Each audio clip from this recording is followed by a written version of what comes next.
Have you ever watched your own child steal? The home you spent your entire life building? I never imagined mine would. One Monday morning, I returned from visiting my sister. As I pulled into my driveway, a bright red sold sign stood in my front yard. I thought it had to be a mistake. Then my son walked out of the front door, holding a new set of keys. He looked me straight in the eyes and said, "Mom, this isn't your house anymore. You need to leave." My neighbors watched in complete silence. The moving truck was already parked outside. I had nowhere to go, so I quietly picked up my suitcase, reached into my purse, and handed my son one sealed envelope. I smiled and said, "Give this to the lawyer tomorrow morning." He laughed. He thought he had won. But exactly 24 hours later, he was standing at my front door, on his knees, begging me to forgive him. Because the lawyer had just revealed one secret. That changed everything. My name is Margaret Wilson, and this is the day my own son learned that greed always comes with a price. My name is Margaret Wilson. I'm 68 years old. For 42 years, the little blue house on Oak Street had been my entire world. It wasn't the biggest house in town. It wasn't the most expensive. But every brick held a memory. My husband, Robert, built the wooden porch with his own hands. He planted the maple tree in the front yard the day our son, Daniel, was born. When Robert passed away 8 years ago, I promised him one thing: I'll never leave this house. He smiled weakly. "You won't have to." I believed him. I had no idea. The biggest threat to my home wouldn't come from strangers. It would come from my own son. Daniel used to be kind. As a little boy, he would bring me wildflowers after school. He always said, "Mom, when I grow up, I'll take care of you." For years, he kept that promise. Until he married Jessica. At first, she seemed wonderful. She was polite, helpful, always smiling. But slowly, everything changed. Every family dinner became a conversation about money. Jessica would look around my living room and say, "This house must be worth a fortune." Daniel started agreeing. "Mom, you don't need such a big place anymore." I always smiled. This isn't just a house. It's your father's dream. They never understood. One afternoon, Daniel arrived carrying a folder. "Mom, I found a beautiful retirement community." He placed colorful brochures on the table. Swimming pool, private gardens, luxury apartments. "It'll be easier for you." I pushed the papers back. "I'm staying here." His smile disappeared. "You can't live here forever." I looked into his eyes. "Watch me." He left without saying goodbye. That was the first time I felt afraid of my own son. 3 weeks later, I went to visit my sister for the weekend. When I returned Monday morning, I almost drove past my own house. There was a huge sign in the front yard. "Sold." I slammed on the brakes. My heart pounded. No, this has to be a mistake. Then, the front door opened. Daniel walked outside, holding a brand new set of keys. He smiled. "Mom, you're home." I stared at the sign. "What is this?" He calmly replied, "I sold the house." The world stopped. I couldn't breathe. What?" He folded his arms. "The paperwork is finished. The buyers move in today." I whispered. "You had no right." He looked away. I did what was best. Just then, Jessica stepped onto the porch. She crossed her arms and said, "You'll thank us one day." Margaret looked at both of them, then at the house she had loved for more than 40 years. She realized the betrayal had only just begun. I stood there, unable to believe what I was hearing. The house, the memories, my husband's workshop, everything was about to belong to strangers. I looked at Daniel. "Show me the paperwork." Without hesitation, he handed me a thick folder. As I turned each page, my hands began to shake.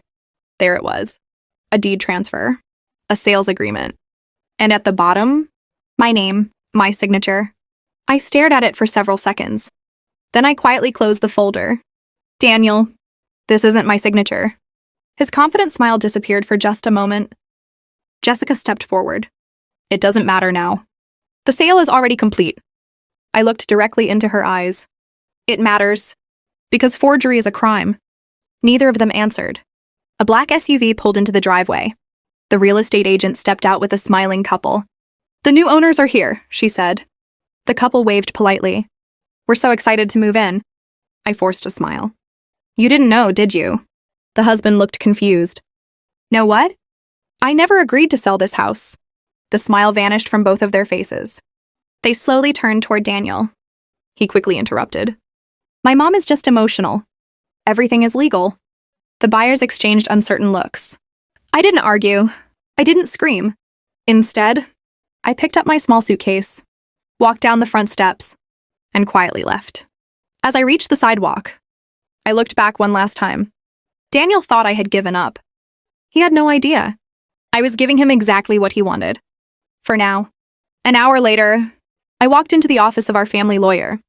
Mr. Harrison had known my husband for over 30 years. The moment he saw my face, he knew something was wrong. What happened? I placed the sales documents on his desk. He read every page carefully. His expression turned serious. He looked up and asked, "Did you sign these?" "No." He nodded slowly. "I thought so." He opened a drawer and removed a sealed brown envelope. Across the front, in my late husband's handwriting, were the words, "Open only if our home is ever taken through lies or deception." My heart skipped a beat. I had completely forgotten about it.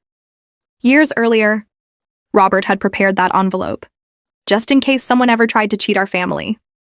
Mr. Harrison asked quietly, "Would you like me to open it now?" I shook my head. "No. Tomorrow. I want Daniel there.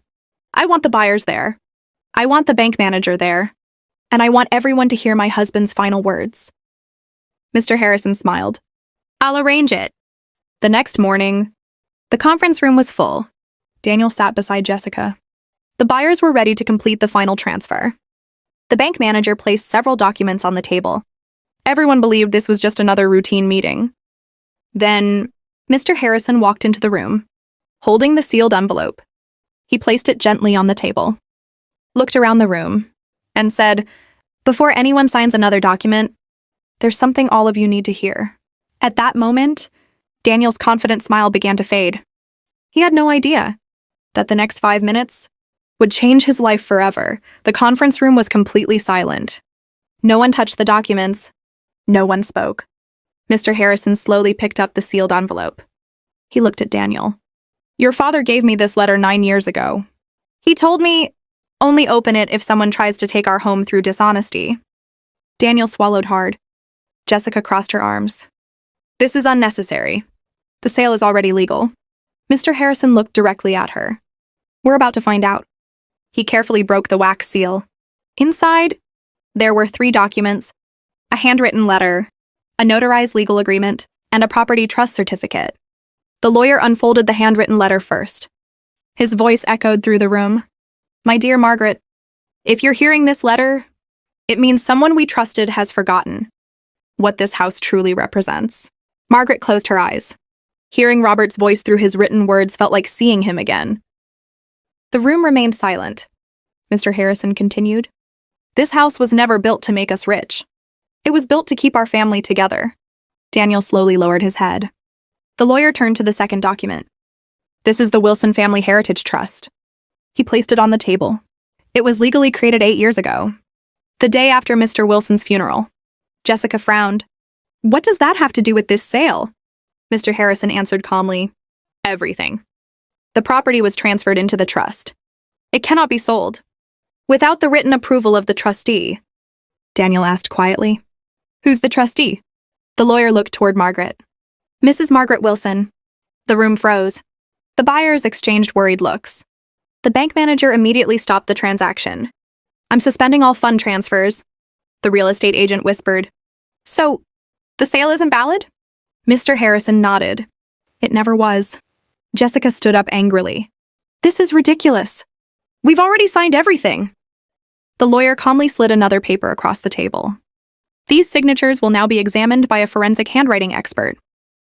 If they are determined to be forged, this becomes a criminal matter." Jessica's face turned pale. Daniel stared at the table. His hands began to shake. For the first time, he realized this wasn't about losing money. He could lose everything. Then the buyer stood. He walked over to Margaret. "I'm so sorry. We had no idea." Margaret smiled gently. "This isn't your fault. You were deceived too." The buyer nodded respectfully. "We're withdrawing immediately." One by one, everyone left the room. until only Daniel, Jessica, Margaret, and Mr. Harrison remained. Daniel slowly walked toward his mother. His voice cracked. "Mom, I've made the biggest mistake of my life." Margaret looked at him, but said nothing. Her silence hurt more than any words ever could. Exactly 24 hours after forcing his mother out of her own home, Daniel had lost the sale, lost the money, lost the respect of everyone in the room. And he knew the hardest part was still to come. The conference room was empty. Only 4 people remained.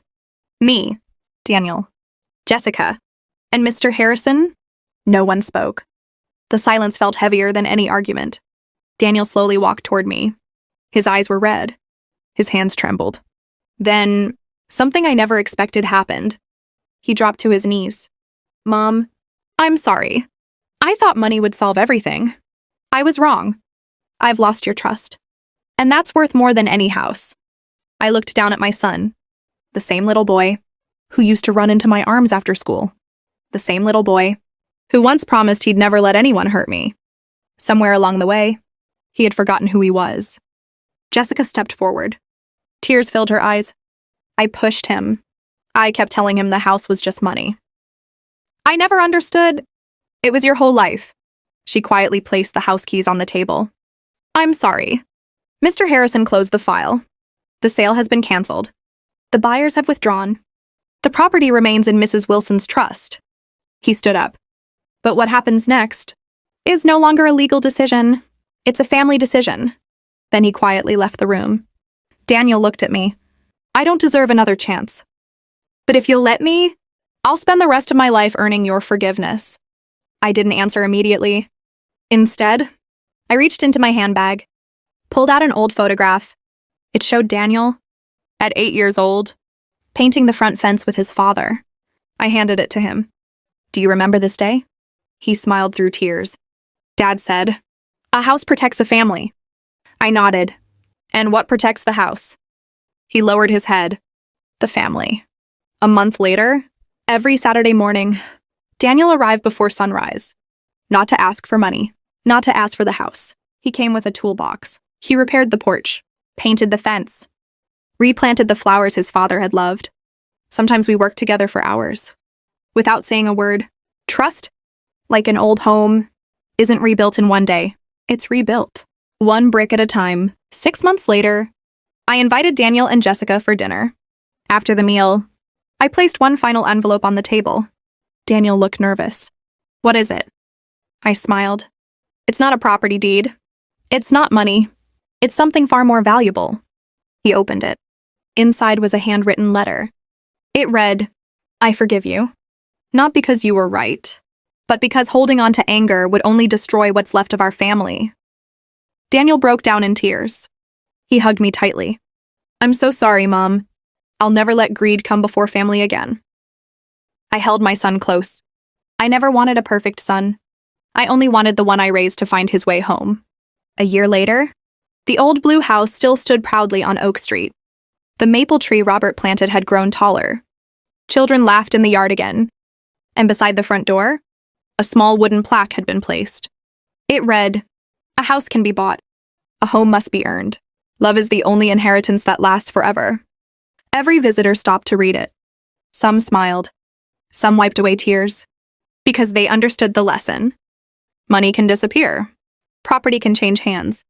But honesty, respect, and a parent's love are treasures no one can ever steal.